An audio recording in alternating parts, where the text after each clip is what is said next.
يعني ايه العب؟ انا كاهلي العب 3 ماتشات، اول 3 ماتشات في الدوري اكسب منهم 5 بونت.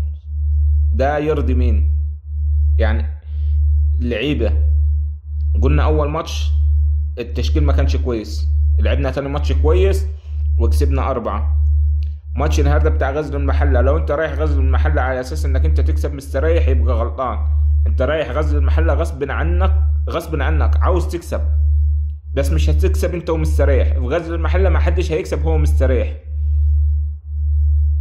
انت كمدرب ما كنتش عامل حسابك انك انت هتلاعب فرقه بيدربها رضا علاء عبد العال، 11 لاعب حطهم لك قدام الجون. ما انت لو مدرب وما عملش حسابك في كده وما درستش الخصم يبقى انت غلطان، ما تستحقش انك انت تكون مدرب الاهلي. تريزيجيه ما عملش حاجه طول الماتش. ازاي تخلي تريزيجيه وتطلع بن شرقي اللي هو عنده حلول فرديه، ان هو راجل مهاري؟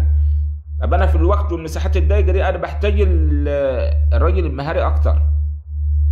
معوش واحد يغل واحد يدع، لا مش هيلزمني بحاجه، انا عاوز واحد مهاري. حسين الشحات منزله ده ناس الكوره، ده ليه فتره ناس الكوره. حسين الشحات ده حرام اصلا يلعبها، خلاص كفايه من ساعه كاس العالم هو نسي الكوره. انا لما يعني انا كمدرب لما اجي اعمل تبديل المفروض بنزل لاعب يضيف لي.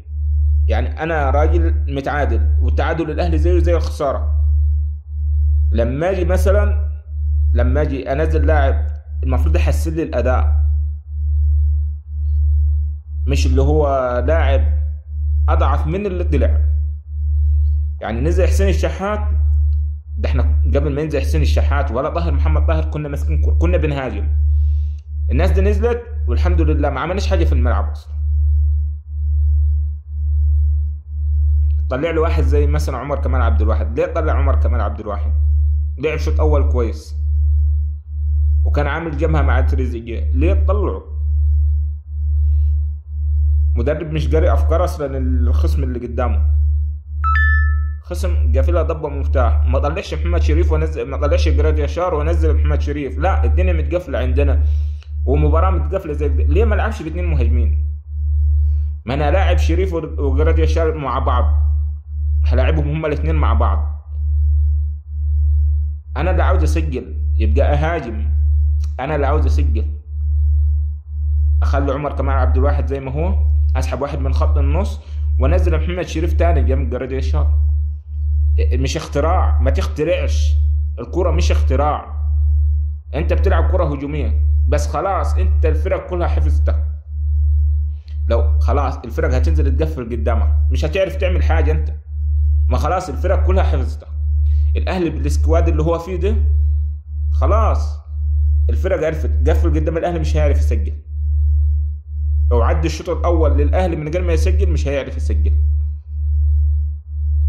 لا النادي الاهلي ما ينفعش يبقى كده، لازم وقفه. المدرب ده لو هيبقى زي ما هو وكل الفرق قدامه هتقفل كده مش هنعرف نكسب، لا يمشي. ده عماد النحاس كان عامل نتائج احسن منه في اخر الدوري اللي فات. الاهلي اكبر من اي مدرب واكبر من اي لاعب واحسن من اي لاعب. بتابع دلوقتي مباراة بيراميدز المنافس اللي هو الاساسي بتاعك، اللي هو يعتبر عنده سكواد لعيبه تقيل زيك، الدقيقة 75 مهزوم من مودرن سبورت 2-0. النتائج دي هنتعالوا عليها بعدين. اللي هو المنافس اللي معاي بيتعثر، المنافس اللي معاي بيتعثر، بس انا يعني الدقيقة 75 والفريق ده مهزوم، انا مش بكسب من الحاجات دي، انا مش بستفاد. يعني الناس الاندية بتدينا هدايا بس انا كاهلي مش بستفاد. هتستفاد ايه؟ ولا حاجة. هنندموا عليها الحاجات دي بعدين، اخر الموسم هنندموا عليها الحاجات دي. الزمالك ممكن يكسب بكره خلاص بيتسحب الزمالك لفوق. وعلى فكره ما تقولش ان الزمالك فرقه هابطه، المكسب بيجيب مكسب في اي نادي، المكسب هيجيب مكسب. اداره زي الزفت وعنده ظروف زي الزفت بس المكسب بيجيب مكسب. يا ريت نفوق واللعيبه كلها تفوق والمدرب يفوق.